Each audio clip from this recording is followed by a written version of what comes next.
thank you for joining us today. Thank you, Jamie, for the intro. And I'll just do a quick intro here. First of all, this is a panel 0 to 1 Founder's Journey. We'll be talking about really, how these folks got their start, what's been the challenges, what's been their successes looked like up until now, and where are they going, and how they got support along the way. Brief intro on myself. As Jamie mentioned, I'm at Avalabs. I run our new accelerator, Codebase. We just launched it last week. If you haven't seen it, take a look. We'll be doing our first cohort of 15 companies in early 2024. Registration is now open, and you can find more about it on our website. So if you are an early stage founder, please take a look and perhaps apply. With that, though, I'm going to turn this over to the panel, and first we'll do a quick round of intros, so everyone could just spend 2 minutes saying a little bit about yourself and your company, and then we can dive into some questions. Hello, everyone. I'm Ali. I'm the co-founder and CEO of Dynasty Studios. We're a Web3 game studio, building games, actually starting almost 2011 with Web2, and then kind of moved to Web3 in the last 3 years. Again, I've been the founder, an entrepreneur, almost 14 years now. Started my own Web2 game studio and then kind of moved to Web3. I have a bachelor in computer science. I have a master's degree in game design, and I'm not doing none of that. Actually, I'm just in the business side recently and on the production. So that's a kind of short intro of myself. Hi, I'm Winny.eth. I'm one of the co-founders of Gossip Protocol, which is a vessel for causing chaos on chain. My background is, I come from a background in computer science, and I've spent the majority of my professional career in the crypto industry. And my passion with what comes for Gossip Protocol is to work with other platforms, protocols, and products to actually start using them and bring activations to life. Thank you so much, Avalanche, for having us today. My name is Evin McMullen, and I'm the co-founder of Disco.xyz, where you are the multifaceted center of the party, just like this disco ball, and you should reflect your data and your identity to the world however you decide. So with Disco, we make it easy for you to carry around data written about you in the same way you carry tokens in your wallet with your data backpack. And our APIs and SDKs make it easy for applications to discover more about you with your consent than just how much money you have. So if you're interested in learning more about credentials today or about Gossip Protocol, I can shoot some data out of my nails into your wallets and we can talk about it. Hello, everyone. I'm Emre, co-founder and co-CEO of Cenoa. And Cenoa is a global digital dollar account for emerging economies. So we help people protect from inflation, economic inequalities by giving them easy and free access to buy and sell dollars or invest in dollars or transfer dollars in a very economical way. And before Cenoa, I was Chief Product Officer and Chief Technical Officer at Getir. It's basically a delivery company like DoorDash, but in Europe. And before that, I spent about 10 years in Silicon Valley, and for about 16 years building products and leading technology and product teams in my own companies, as well as big companies like Getir or Nokia, etc. And thanks, Michael, for inviting us. Yeah, thank you. Thank you all for those intros. I hadn't realized this before, but so many of you who come from more of the builder background would love to maybe start there and really get a sense of what that journey felt like, where you decided, I want to turn this into the next stage and become the founder as opposed to just perhaps someone on the team. So maybe Winnie or Evin, I'm not sure which of you wants to take that, but why don't you start? All right, let's start this party. So I guess, my sort of journey as a builder, really, I'm sure like many people in this room began tinkering as a kid. And so through school, participating in hackathons, discovering the Bitcoin paper a little over a decade ago, aging myself here a little bit. But the experience of building for discovery, I thought was a joyful hobby that people did on the weekends. I didn't know that was something you were allowed to do as a job. And so I was probably in my 20s before I learned what venture capital was, learned what a startup was, and met people who had gone forth and built their own ideas. So then, moving through my career first in content and then into more hardware engineering and connected experiences, I learned the craft of what it means to build, the discipline of human-centered design. But it was after a few years at a company called Consensus, where I had the opportunity to work in Web3 full-time, that I started to realize some of the wonderful systems I had previously put in place felt really predatory based on a new vision of the world. And so it was realizing confidence in my own perspective of what I thought the world could be like, empowered by a group of other people who saw themselves as builders, not hobbyists. And so being able to acknowledge and honor my own desire to be like that and to believe in myself to take that jump, I quit working for Warren Buffett and put away my suit so I could work in an apartment above a pizza shop in Brooklyn. Great. I also want to have that as my office. I'd love to maybe hear from you, Emre, in terms of you were going from the product side and building into that journey. What was some of those core challenges right at the beginning as you made that transition? From a product manager to builder. I think in a way, entrepreneurship is, it's like being a triathlete, right? You need to do a lot of things at the same time. And there's really a margin for error is very slim. But at the same time, I think if I pick a job that is very similar to entrepreneurship, will be actually product management. It's mostly because what we are trying to do is build something people want and people even love actually. And for that, you need to really focus on the customers, you need to empathize with customers, you need to listen, etc. And then, so as a product manager, I've worked over 15 years as a product manager or entrepreneur. And then it's very similar, that you keep listening to people, you empathize. And actually, funny fact, the inspiration of Cenoa was actually a cab ride with my now co-founder.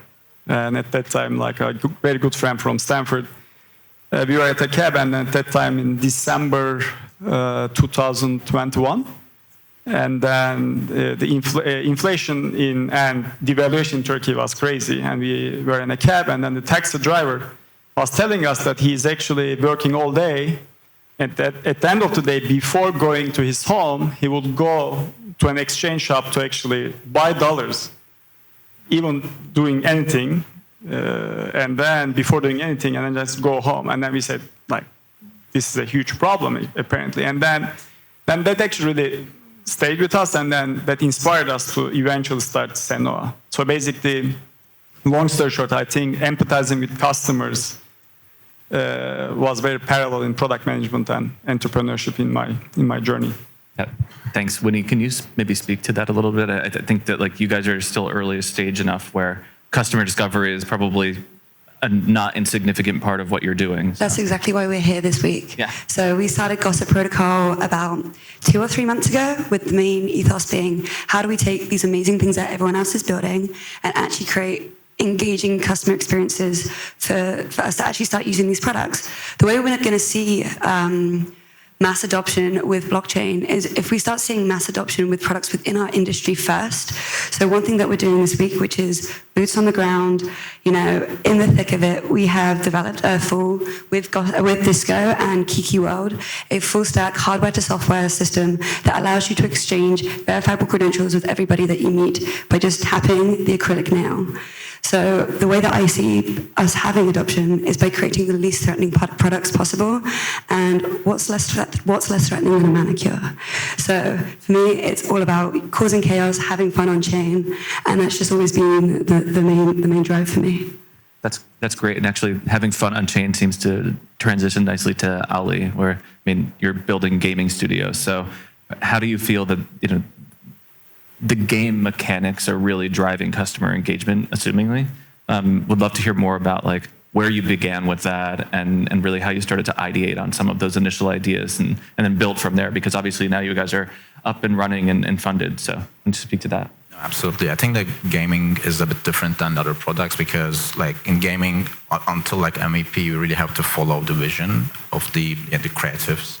And that is like, you kind of have to believe what they're doing, and like the vision is a bit hard to test until MVP happens. So you have to, depending on your experience, depending on what you're building before, what you're playing, what you're seeing from other projects, and you just have to come up with your own kind of core game loop.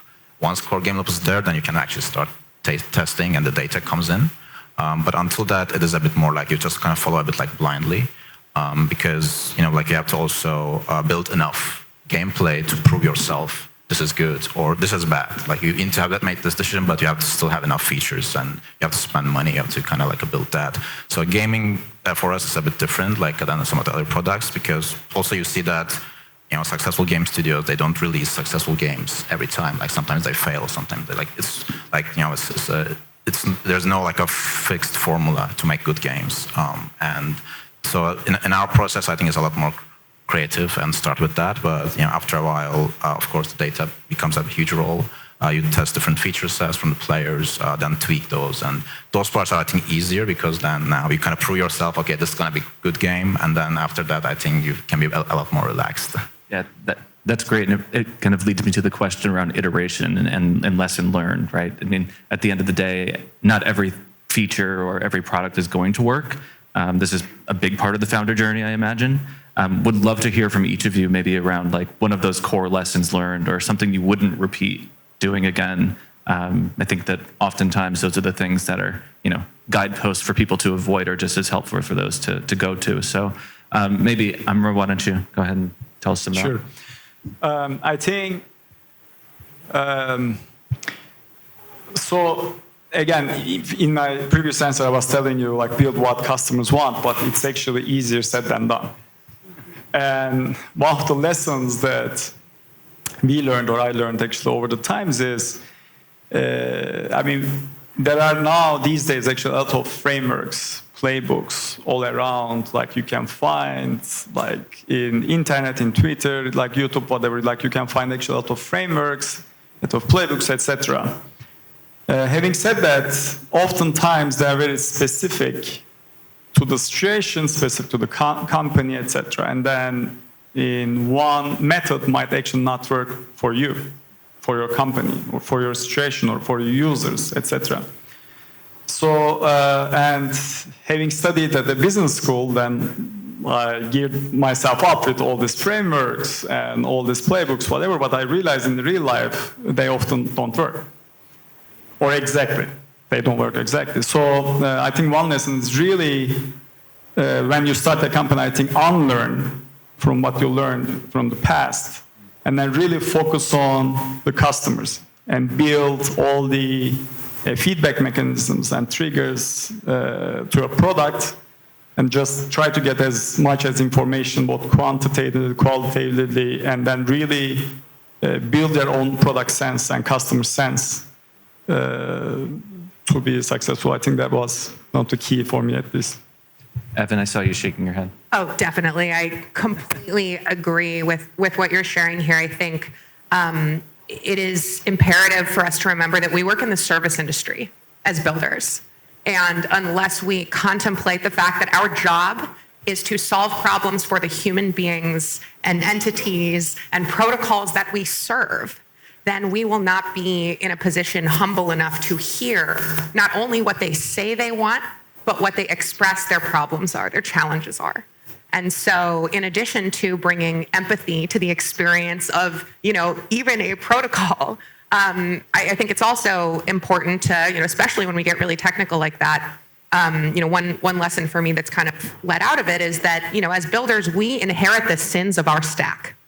And in a composable world, that means that the responsibility we have to one another as teams, as providers, is incredibly high. Most Web 2 applications rely on more than 12 APIs, bringing data into those applications. And in Web 3, it's usually about 1 or 2. And so the concentration risk we have on these connective points between our components, when we have such a vast array of beautiful Lego blocks to put together, for me, that has meant continuous communication. The only way that we avoid unintentionally inheriting sins of our stack is to use our words, to communicate with these other teams and with those who we serve to better understand where those kinks are. So for me, that has been an interesting and challenging lesson to learn in many different forms, but one that I found can always be served by better communication, whether with other teams or even just your documentation. That's great. And the sins of our stack, this should be an album. But I'm curious, that actually makes me ask the question around really like prioritizing. And as a founder, you're in a position where every day you're having to make hundreds of decisions. All of them are going to ostensibly impact your product. I'd love to get a better sense of, avoiding technical debt, right? The sins of your stack. But then like, how are you as like, what are your like mental models, if you will, for making decisions? So maybe Ali and then Winnie, I'd love to hear you guys speak on that. Absolutely. I think one of those key lessons to learn is like you have to be absolutely brutal to your own product. And that is very key. You have to be honest. And I know sometimes it kind of lowers the motivation of the team.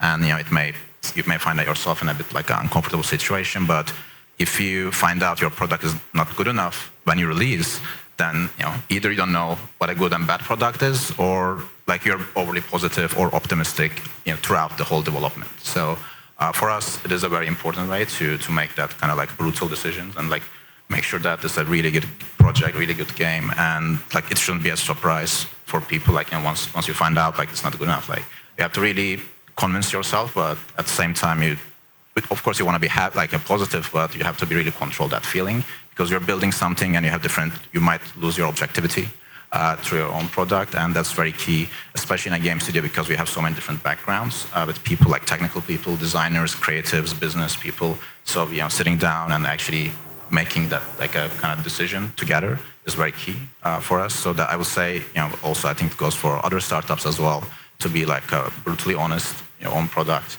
And everyone is there to make sure that we can make the best possible product, and that is kind of the way I think I would say that would be the best. The one thing that I have found really difficult with working with hardware is how different it is to working with software. Mostly because you got to understand when East Asia wakes up. So sometimes decisions have to be made at 1 a.m. because you need that to be ready for It's been a lot of iterating, and it's been a lot of sprints to try and build something that we're doing at the moment. And it's then making the decision that you think is going to be best, but then how quickly can we iterate on this if it's wrong? So right now, we've realized that we've destroyed half our hardware this weekend by cutting it down, because it's all about trying to find the product market fit for the right people. But it's like, okay, cool, then how do I iterate on this without spending so much money changing my supply chain? That's a good challenge to try and figure out sooner than later, I imagine. Oh, yes. I want to pivot because we probably are getting near our time. Would love to get a sense from you all, like what's been helpful, what's been not helpful. Every VC is going to promise you a million introductions and that they're going to be very helpful. No comment. Part of our program with Codebase is building a program that will help early stage founders grow into companies. So in so much as you can tell me what should I avoid and what's been helpful for you, would love to hear what you have to share. Wildly unsolicited advice from people with no familiarity with your work who address you as a female founder, not particularly helpful. However, what is really helpful is having other founders who you have the opportunity to speak with honestly. There are some challenges that you can't talk to your team about, that you can't talk to your mom about, that you can't talk to your mentors about, your investors, your partner, your dog babysitter, whoever you hang with. There are some challenges, whether technical or personal, that I think are often best counterweighed by someone who has a shared experience. And so find your people and pull them up with you.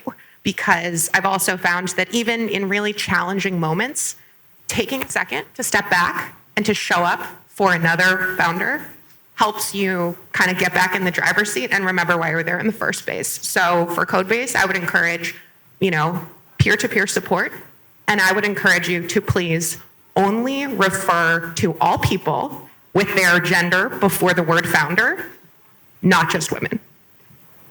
Good advice, thank you. Emre? You've seen a number of companies, so tell us What happened? What went wrong? What went well? What was the best support?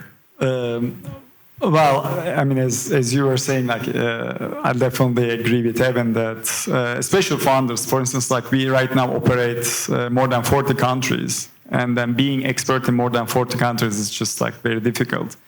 But wherever we go, we recently launched in Nigeria, Kenya, Ghana, for instance, and then initially our knowledge was limited, but when we go and talk to entrepreneurs there, and then they were very deep in their knowledge.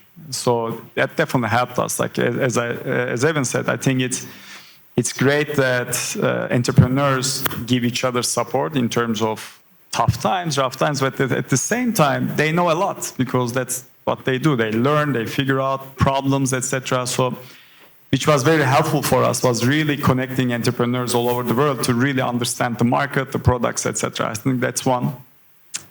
And I think in crypto, I don't know about you guys, but being in consumer crypto industry, like we definitely felt the headwinds in terms of like the bull run or in terms of like all the scandals, etc. I think being with trusted partners really helped. Like we end up joining, like or becoming one of the 7 companies for MasterCard's Start Path program, and that actually helped us because after that people say, oh, okay, you guys are not just like any other like random guys, like you guys are with MasterCard, etc. So that was very helpful. So really associating with like a trusted brands, and I think Avalanche also will be a good example for like what you guys are doing. And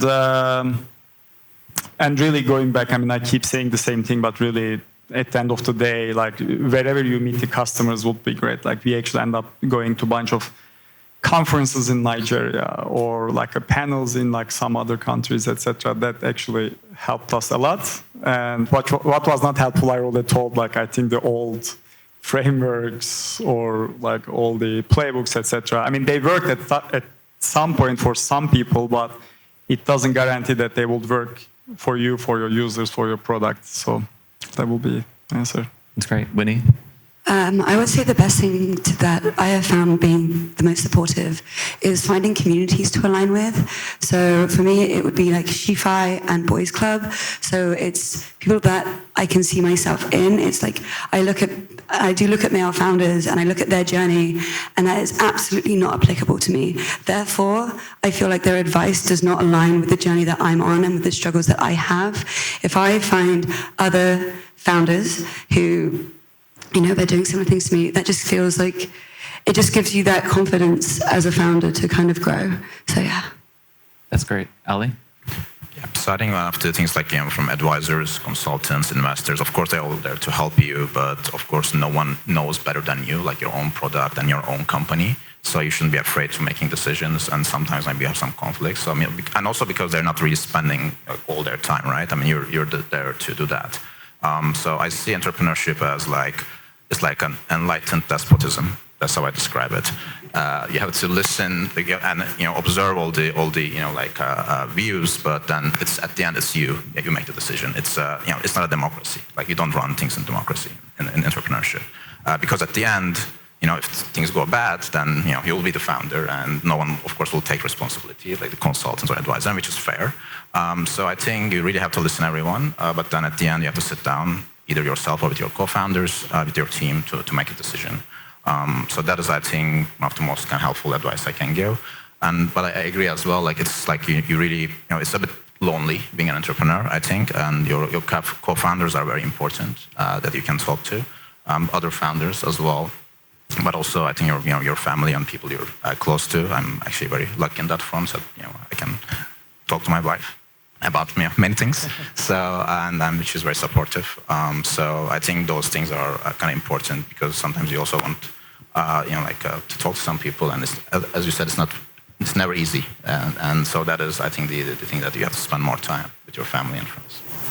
Well, thank you, everyone. It sounds like you should all just go and find your community.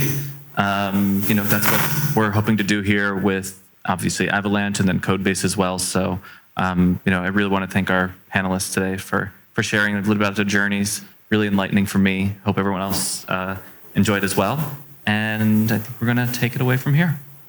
Thank you very much.